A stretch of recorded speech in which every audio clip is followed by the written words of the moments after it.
Wake up, smell the coffee, Chicago. It's time for the official Second City Sam Show podcast. And today, we have a special topic for you here, as I'm going to be talking about WWE sports entertainment.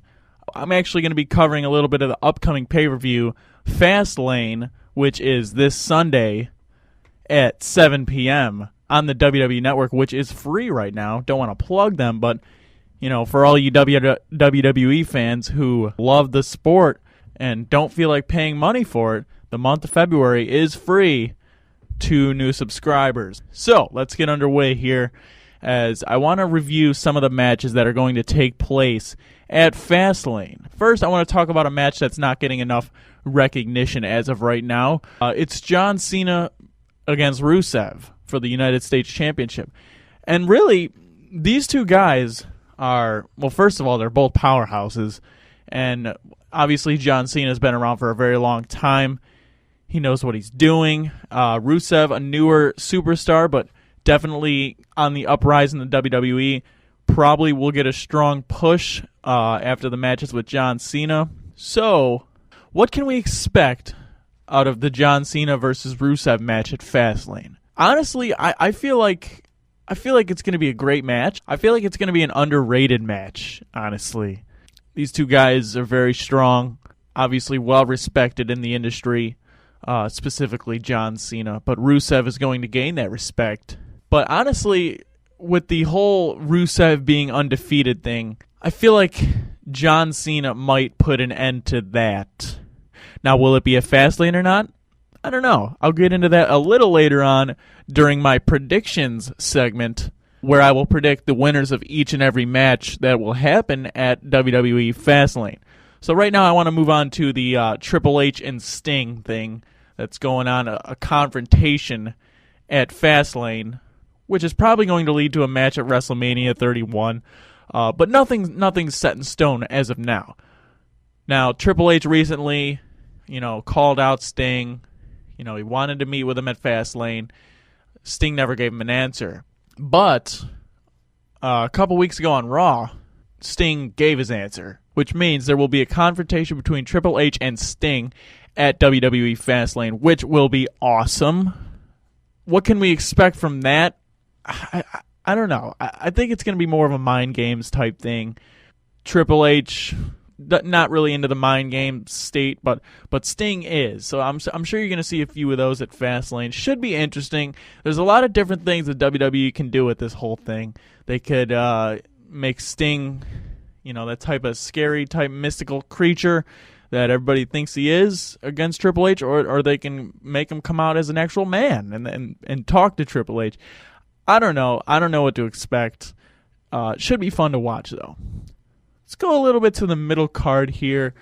We got Dean Ambrose versus Bad News Barrett for the Intercontinental Championship at WWE FastLane. Recently on Raw, Dean Ambrose forced Bad News Barrett to sign a contract allowing Ambrose a match at WWE FastLane for the Intercontinental Championship.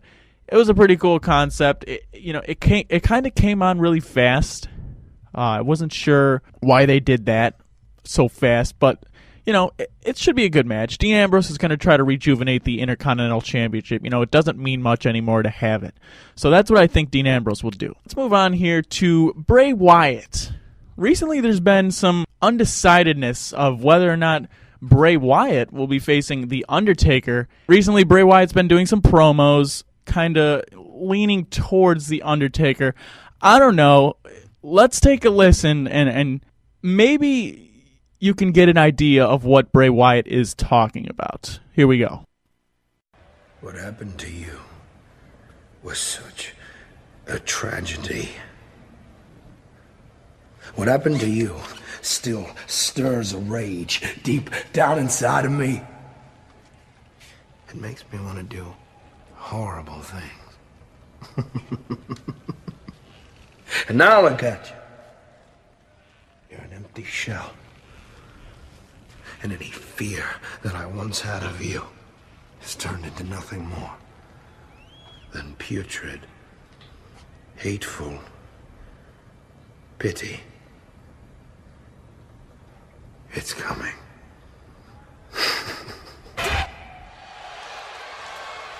His hands may have created this world,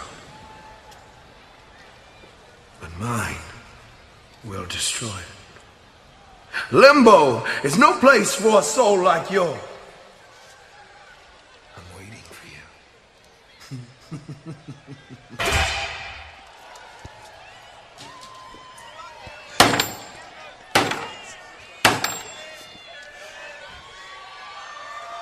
What shakes the heart of a man that can never truly die? I believe I've found the answer. The answer lives within me. The answer is the creature that lives behind my eyes. The answer is Bray Wyatt. Look around you, man. There's nowhere left to go. The angel with the burnt wings cometh. It's time. Find me. Find me!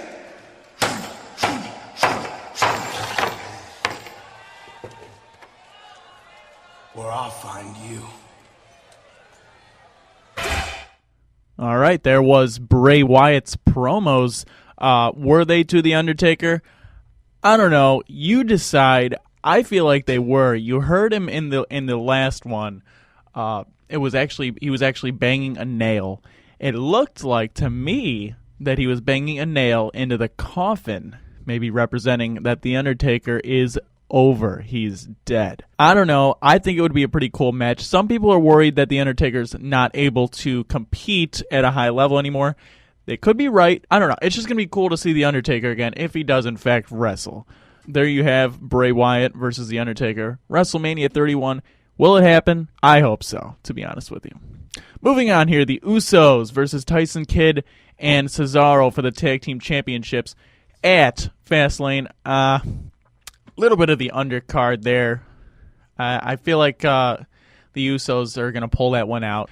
So there you have pretty much the whole card for WWE FastLane. Now I'm going to give you my predictions on who will win at FastLane. John Cena versus Rusev. Rusev's undefeated. John Cena, obviously the franchise of the company. I see Rusev winning. Rusev's undefeated. I think this little thing they got going is going to carry over to WrestleMania 31, where John Cena will eventually beat Rusev for the United States Championship. Dean Ambrose versus Bad News Barrett for the Intercontinental Championship. Dean Ambrose is going to win this match, no doubt about it. The WWE really wants to rejuvenate what the Intercontinental Championship means to the company, and Dean Ambrose is a guy who arguably could be at the top of the card fighting for the WWE Heavyweight Championship. And he will be in it probably the next year, but for now, I think he's going to represent the Intercontinental Championship very well. Roman Reigns versus Daniel Bryan. The winner advances to WrestleMania to face Brock Lesnar for the WWE World Heavyweight Championship. This will be the main event of FastLane. Can't wait to watch it. Here's my opinion on this. Daniel Bryan shouldn't be in the match anyway. He doesn't deserve it. He didn't win the Royal Rumble. Roman Reigns won the Rumble. He deserves to face Brock Lesnar for the WWE World Heavyweight Championship at WrestleMania. But don't let me get me wrong here. I'm not a huge Roman Reigns fan, but I'm definitely not a Daniel Bryan fan either. His fans, they cry so much whenever they don't get their way with him. And the WWE has listened to the fans again, and he's going to wind up in the WrestleMania match anyway. I think it's going to be a triple threat match. So whoever wins this match, I really don't think it matters. I think it's going to wind up being a triple threat match at WrestleMania for the WWE World Heavyweight Championship. But for now, I see Roman Reigns winning this match, honestly. This has been the official Second City Sam podcast. For more, make sure to stay tuned. You can listen to me on ChicagolandSportsRadio.com every Thursday from 2 to 4 p.m. on the Sam and Joe Show. Also, I talk Blackhawks every Wednesday on the Chuck and Prez Show from 3 to 5 p.m., so make sure to listen there as well. Thank you for listening and have a great day.